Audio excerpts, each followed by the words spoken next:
LBH Semarang yang memang berulang kali kita lakukan. Kenalkan, aku Tuti yang menjadi host pada podcast kali ini. Sebelumnya kita pernah melakukan podcast, yaitu podcast yang berjudul bagaimana perempuan berhadapan dengan hukum, akan tetapi itu dari sudut pandang Islam gitu. Bisa teman-teman cek terlebih dahulu podcast sebelumnya gitu. Nah, saat ini saya sudah bersama dengan dua advokat kece. Ada Mbak Eti dari LBH Semarang dan juga ada Bang Nasrul dari... Halo guys, saya Nasrul dari Net Attorney Law Firm. Oke, cukup. Oke, kali ini kita akan berbincang santai berkaitan dengan bagaimana perempuan PNS menghadapi kolotnya pemerintah gitu lah ya. Nah, kemudian pada 15 Maret kayaknya pertengahan bulan Maret, LBH Semarang dan juga dibantu dengan tim advokasi, kita memenangkan sebuah gugatan yang dimana memang itu menjadi salah satu keberhasilan yang menjadi satu komitmen buat tim advokasi, yang salah satunya juga ada juga dari LBH Semarang yang memiliki komitmen untuk memberikan bantuan hukum struktural gitu, dan kita menilai bahwa yang kami dampingi sejak akhir 2021 itu merupakan kasus yang harus kita dampingi karena memang selain struktural juga termasuk ke dalam kerja-kerja advokasi LBH Semarang gitu. Nah, kemudian di sini juga selain ada kami dari LBH Semarang juga ada Bang Nasrul. Bang Nasrul kita juga ikut bergabung dalam salah satu advokasinya. Kenapa Bang? Apa yang membuat Abang juga ikut dalam salah satu tim? Jadi baik begini ya, saya dari Net Attorney Law Firm. Tentu saya sebagai advokat itu memiliki kewajiban pro bono dalam Undang-Undang Advokat untuk melakukan pembelaan-pembelaan. Nah, pro bono yang Net Attorney Law Firm pilih adalah pro bono terhadap masyarakat-masyarakat yang kemudian menjadi kelompok minoritas dan rentan. Kalau dalam kasus ini kan memang secara posisi dia itu adalah rentan karena dia adalah perempuan sebagai korban, dan memang secara sistem ini bisa kita bilang memojokkan perempuannya, sehingga kita melihat ketidakberdayaan ini, kemudian kerentanan ini yang ini yang kita pilih sebagai pro bono, karena juga tadi ya sebagai teman-teman kami yakin akan ada dampak perubahan dengan pembelaan terhadap kasus ini. Mungkin itu. Oke, terima kasih Bang Nasrul, dan kayaknya kita langsung aja bagaimana kita melihat kasus tersebut gitu. Dan buat langsung aja Mbak Eti, kenapa kita memilih untuk mendampingi dan apa upaya yang sudah kita lakukan, apa tantangannya gitu di dalam kasus tersebut? Silakan Mbak. Oh iya, terima kasih Tuti, terima kasih Nasrul sudah hadir di podcast LBH Semarang sebagai host. Dan kasus ini itu sebenarnya adalah satu kasus yang tidak jauh beda sebenarnya yang dihadapi oleh perempuan-perempuan di luar sana. Nah, yang membedakan apa? Paradigma masyarakat, paradigma kita memandang perempuan PNS itu kan sesuatu yang dia adalah seseorang yang mapan di kacamatanya kita, ya kan? Perempuan PNS itu dianggap mapan, berpendidikan, mampu secara ekonomi, berdaya secara kapasitas, tapi kemudian dalam konteks kasus ini kita dihadapkan pada situasi yang tidak berbeda dengan kasus-kasus ketidakadilan gender dalam konteks kasus lainnya. Seperti apa misalnya? Nah, jadi kalau PNS itu sendiri dalam proses sesungguhnya kan akar masalahnya adalah ada perempuan di dalam rumah tangga, dia mengalami kekerasan dan dia ingin terlepas dari kekerasan itu. Caranya adalah berpisah dengan suaminya. Itu hal yang paling masuk akal yang bisa dipilih oleh perempuan yang menjadi korban. Tapi karena dia adalah seorang PNS, beban untuk melepaskan dirinya dari situasi itu semakin bertambah tebal, bertambah berat beban itu. Nah, karena ada aturan secara spesifik yang memang mengatur bahwa PNS itu ketika hendak mengajukan perpisahan dengan suaminya itu ada proses yang sangat panjang sekali, yang itu harus dilalui tahap by tahap oleh klien kita saat ini.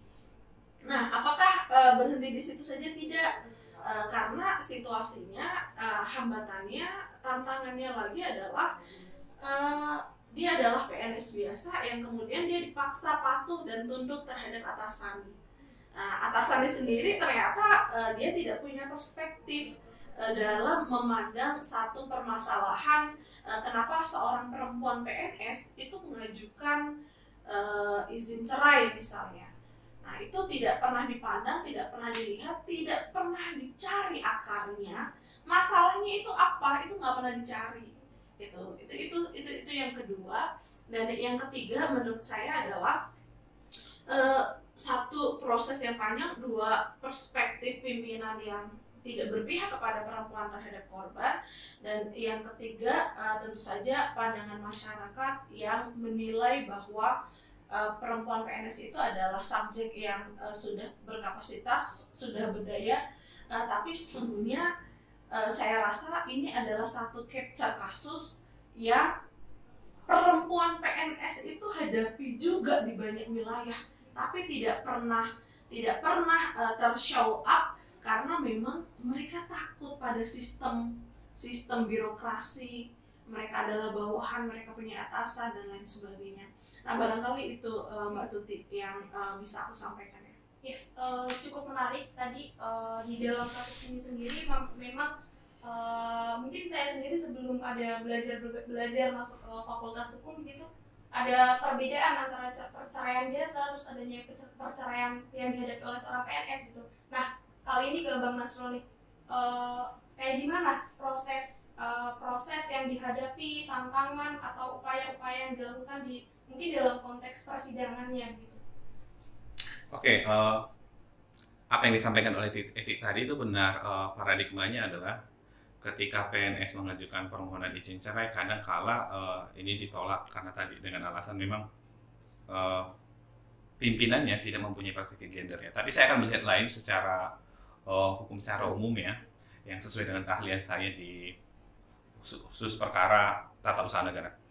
Nah, banyak kali memang kerap tantangannya adalah ketika seorang pegawai negeri sipil ditolak permohonan izinnya, ketika dia akan berjuang mendapatkan keadilan, tentu kan dia harus menempuh upaya ke pengadilan tata usaha negara. Secara undang-undang memang harus ada upaya keberatan dan banding administrasi.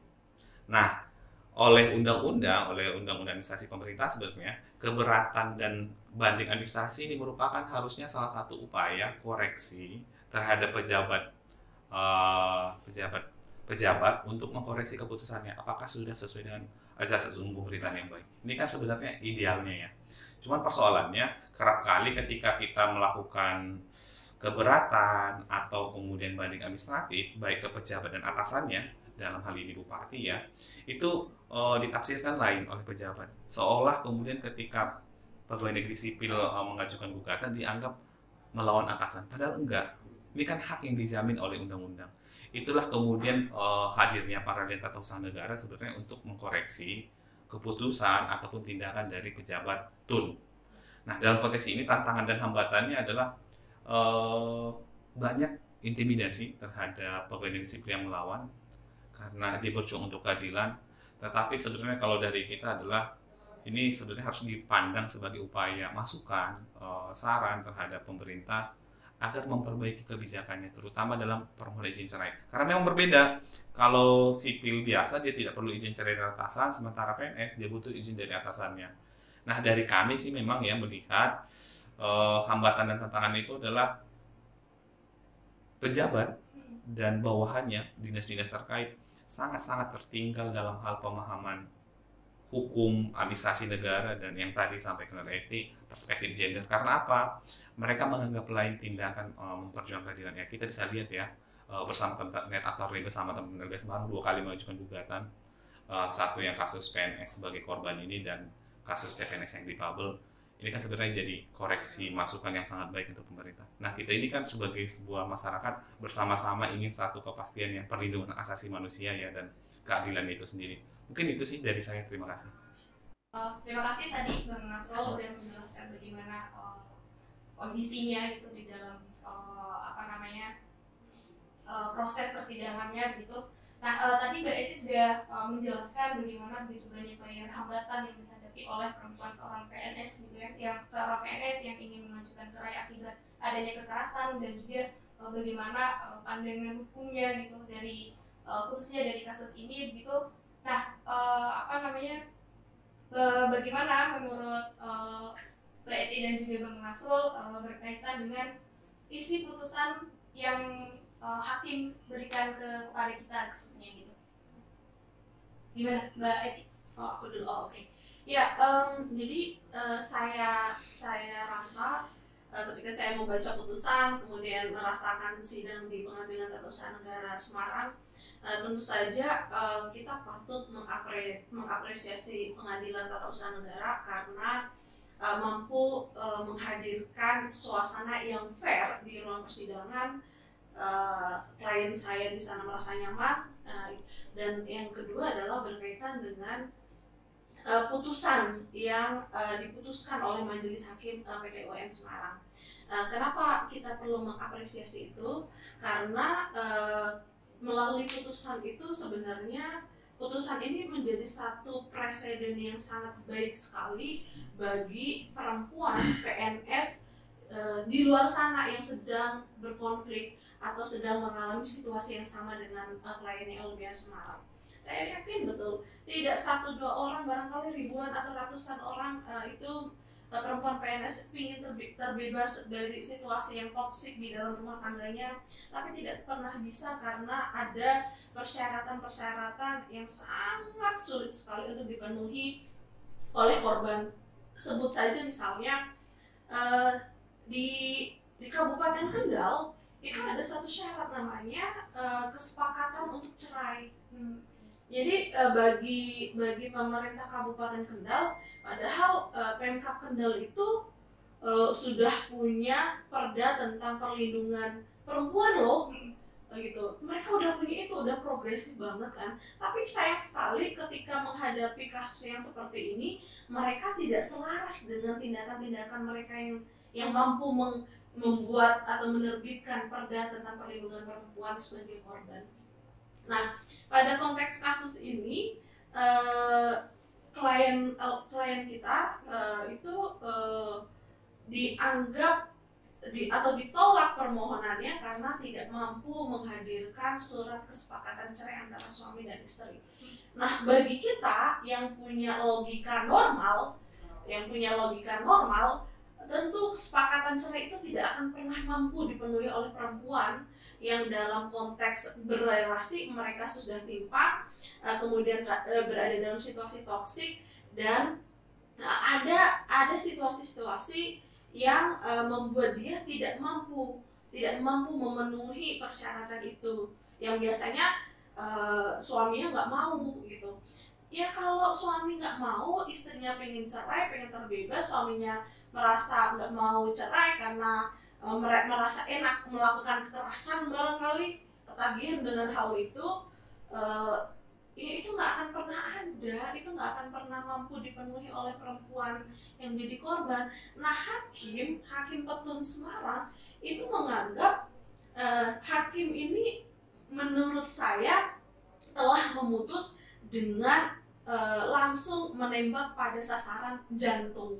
Karena hakim berpendapat bahwa ya sampai kapanpun ketika satu pihak ingin bercerai, yang lain tidak ingin bercerai, surat ini tidak akan pernah mampu dipenuhi.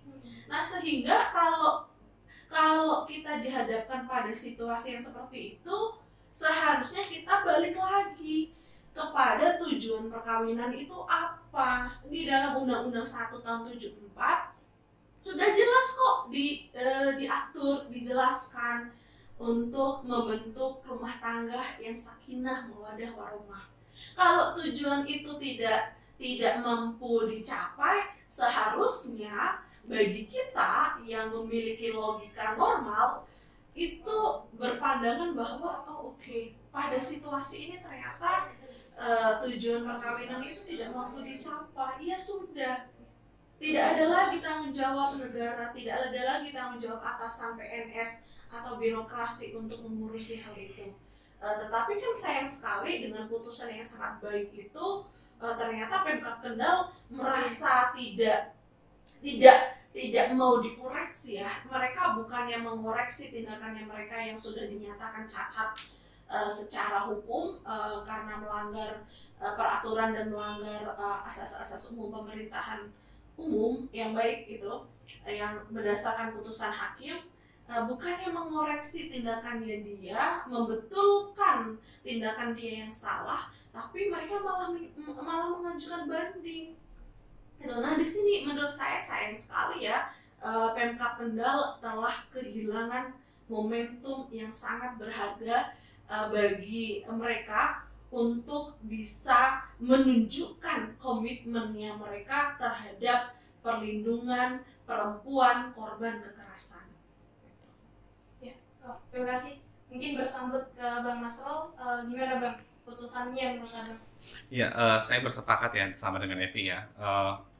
Putusan Pengadilan Tata Usaha Negara Semarang yang mengabulkan seluruhnya dikabulkan terhadap perempuan PNS sebagai korban ini merupakan satu kemenangan besar untuk semua perempuan PNS yang selama ini kesulitan mendapatkan izin perceraian dari atasannya masing-masing, baik itu pemerintah daerah, kementerian lembaga terkait, ataupun pemerintah pusat.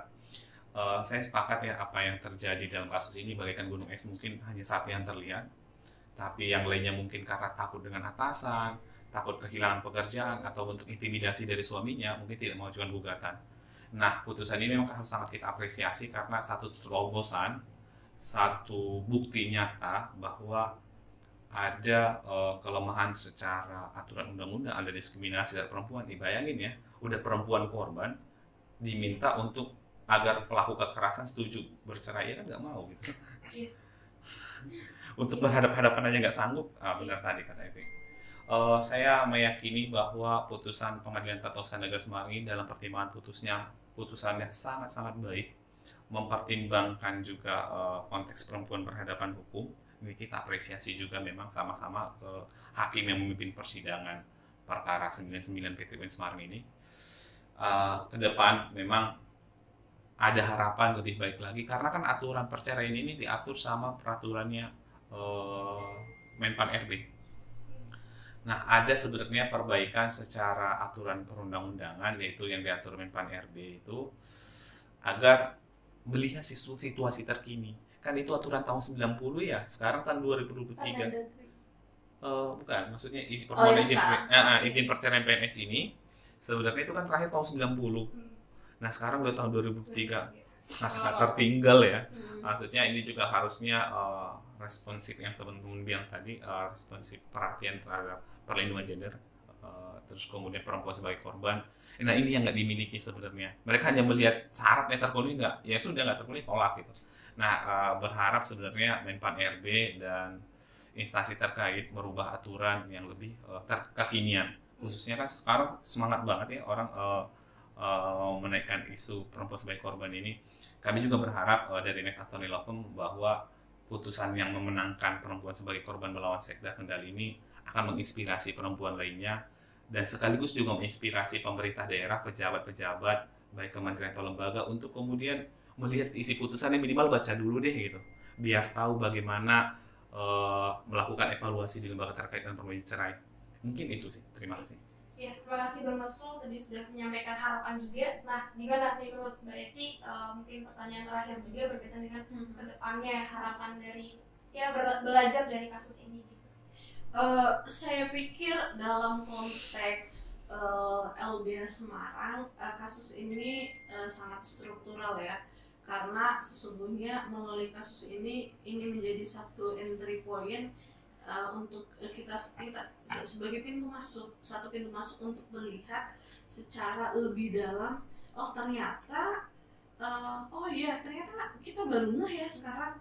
Ternyata perempuan yang berada pada situasi yang toksik di dalam rumah tangganya berada pada situasi dirinya menjadi korban, itu tidak mampu apa-apa dalam situasi ini. Nah, jadi kedepannya saya pikir menjadi langkah yang strategis untuk mendialogkan persoalan ini kepada stakeholder terkait. Nah, tadi Nasrul misalnya sudah menyebut Menpan RB, saya pikir itu juga sangat strategis untuk bisa dilakukan LBH Semarang ke depan, karena saya meyakini betul bahwa satu kasus ini bukan satu-satunya, satu perempuan ini bukanlah satu korban satu-satunya, tapi masih banyak korban lainnya, masih banyak kasus lainnya yang kemudian akan ikut terdampak positif jika LBH Semarang melakukan advokasi ini ke depannya. Mungkin itu. Ya, mungkin itu dari pembahasan kita. Semoga kawan-kawan di luar sana dan juga mungkin pengungkap Kendal juga menonton podcast kita gitu ya. Harapannya seperti itu gitu ya.